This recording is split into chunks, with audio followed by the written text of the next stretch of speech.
Ninawasalimia sana wapenzi wa masomo yangu ya Kiswahili. Ndabasubije cyane bakunze amasomo yanjye y'Igiswahili.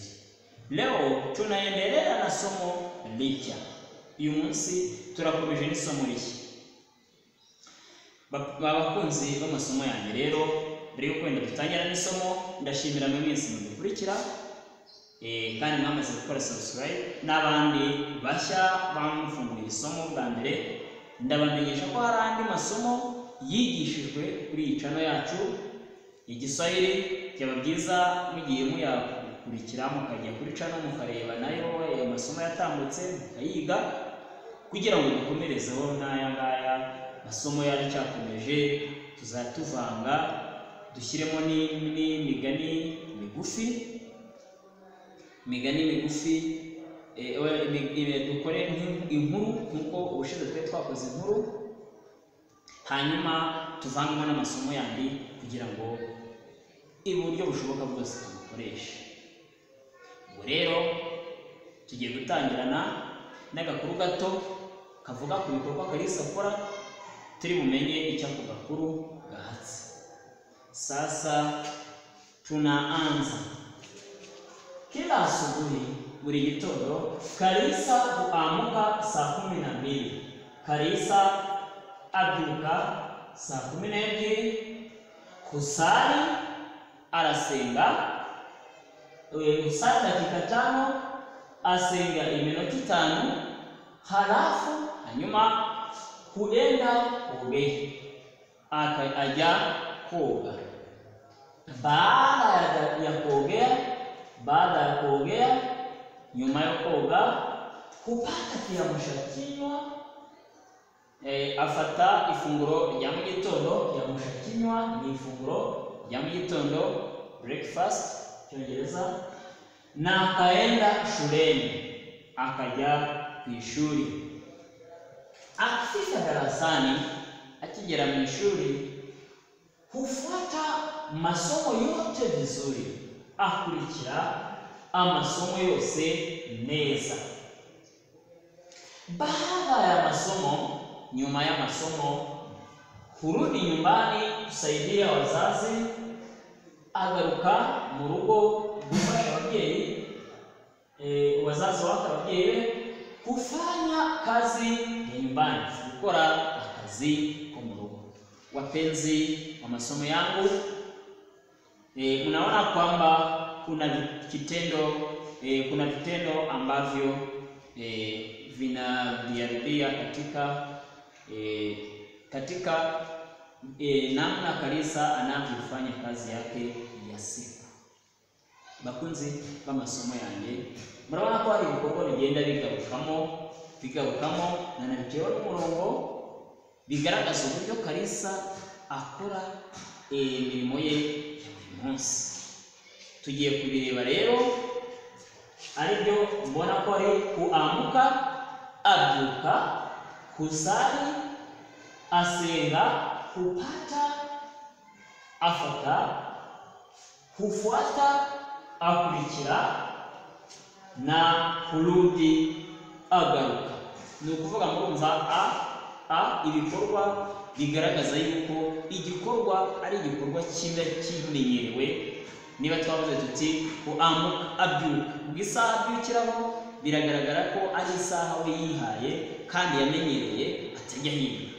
Ubwo rero nkuko mubizi, hari nyakati cyangwa se ibihe by'inshinga twagiye tubona, aribyo byagiye bitambuka mu masomo yacu y'ubushize.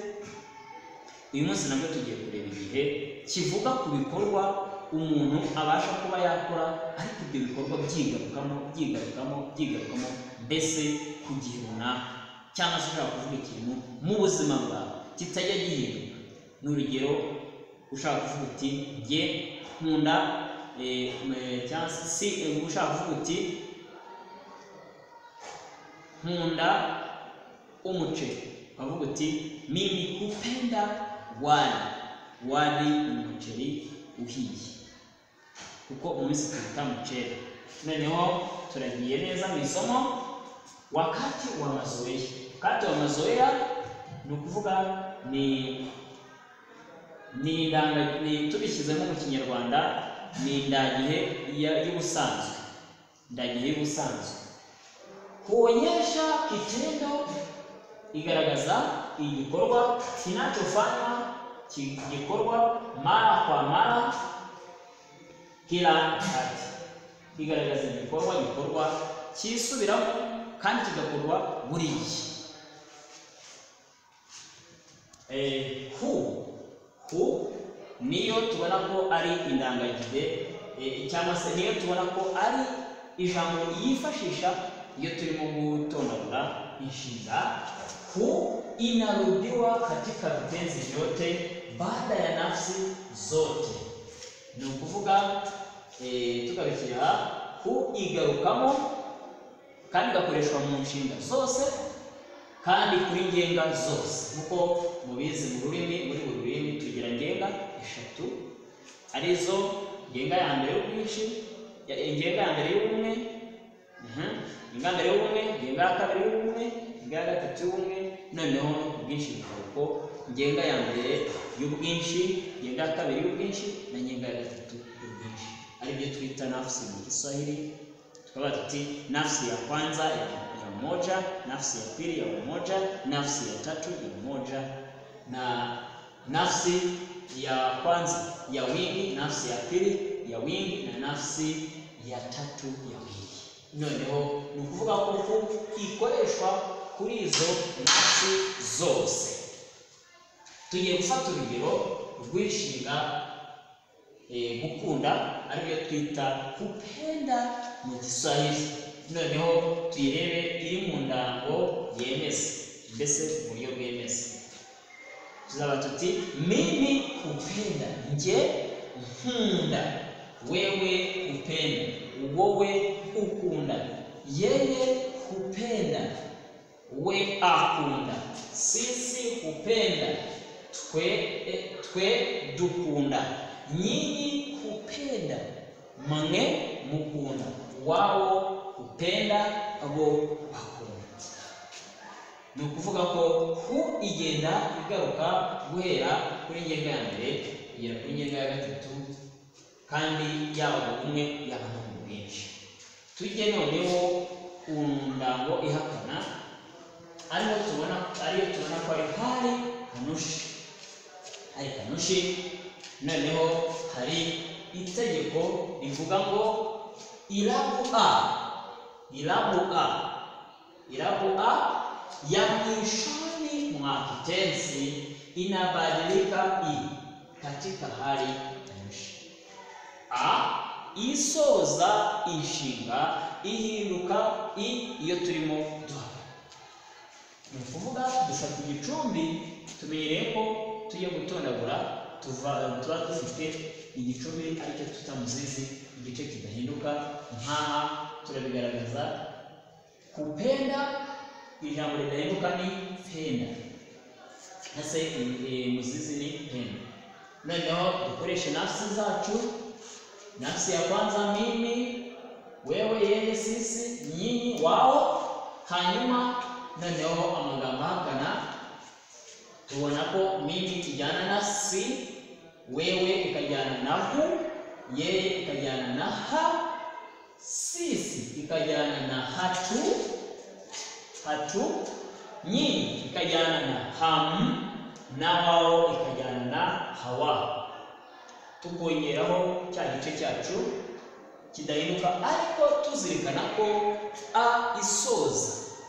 isoza ku nshinga yacu igomba guhinduka ari guhera kuri ngenga ya mbere cyangwa se nafsi ya kwanza kugeza kuri ngenga ya gatatu y'ubwinshi.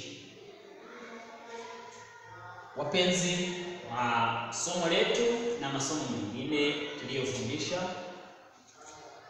mnaona kwamba tunasema mimi sipendi.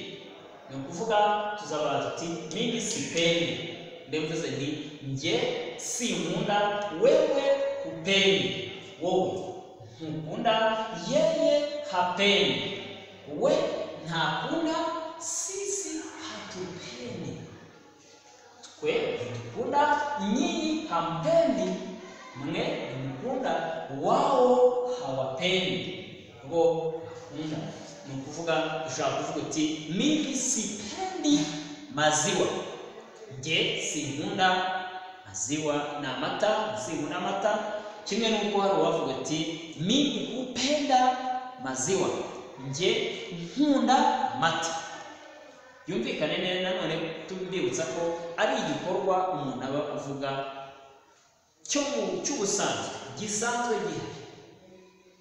Wapenzi wa masomo yangu ya Kiswahili, ninawashukuru sana kwa kunifuata. Ninawashukuru na ninawatakia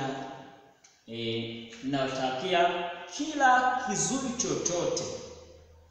Mungu awalinde na Mungu akubariki. Asante sana.